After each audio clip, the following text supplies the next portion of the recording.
إن الذين آمنوا وعملوا الصالحات سيجعل لهم الرحمن ودا فإنما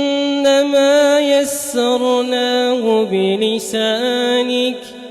لتبشر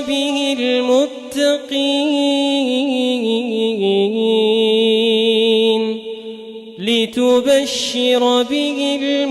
المتقين وتنذر به قوما لدا وكم أهلكنا قبلهم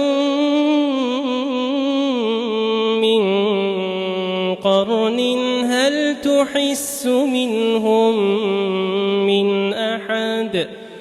هل تحس منهم من أحد